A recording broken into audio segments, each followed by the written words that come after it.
আজকে ইরানের জন্য আমরা সবাই কান্না করছি বা মায়া কান্না করছি, ঠিক আছে, আমেরিকা ইসরায়েলের এই আগ্রাসনের বিরুদ্ধে আমরা, কিন্তু ইরান কিন্তু লিবিয়া, ইরাক, ইয়েমেন বিভিন্ন দেশে সে সুন্নিদের বিপক্ষে অবস্থান নিয়ে ওখানে শিয়া যারা আছে তাদেরকে মদদ দেয়, ব্যাপকভাবে সুন্নি নিধন, গণহারে গণহত্যা চালিয়ে যায়।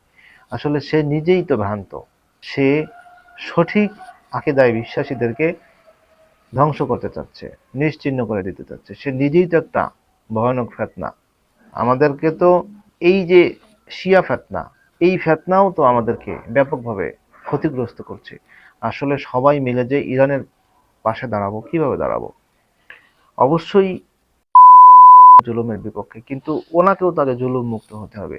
উনি জুলুম করলে তো আল্লাহর পক্ষ থেকেই ওনার জন্য মানে শাস্তির ফয়সালা হয়ে যদি থাকে বা হয়ে যদি আসে, তাহলে সেটা কে ফিরাবে? অবশ্যই আমরা সকল জুলুমের বিপক্ষে, কিন্তু আমাদের নিজেদেরকেও তো জুলুম মুক্ত হতে হবে। আসলে এই যে শিয়া যারা, তারা কিন্তু ব্যাপকভাবে ব্যাপকভাবে আকিদাগত দিক থেকে ভ্রান্ত।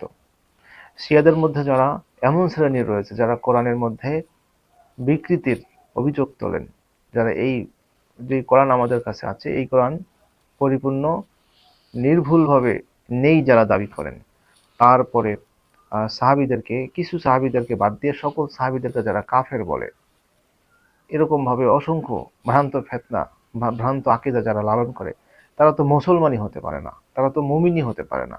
তো কাদেরকে আপনি ঢালাও ভাবে শিয়াদেরকে কাফের না বললাম, কিন্তু একটা ব্যাপক শ্রেণীর শিয়া আছে যারা এইসব ভ্রান্ত আকীদা লালন করে। অনেক আলেম বলেন যে এটা ম্যাক্সিমাম শিয়ারা এই ধারণা লালন করে। এই যে যে দুটি অভিযোগের কথা বললাম, অনেক আলেম বলেন, আল্লাহ মালুম, যে এই যে যে দুটি অভিযোগের কথা বললাম, এটা হলো সবচেয়ে ভালো যারা শিয়া আকীদার দিক থেকে, তাদের হলো এই এরকম নাপাক আকীদা। তাহলে যারা আরো নিকৃষ্ট আকীদা লালন করে, তাহলে তাদের কি অবস্থা? আল্লাহ সবাইকে হেদায়েত দান করেন।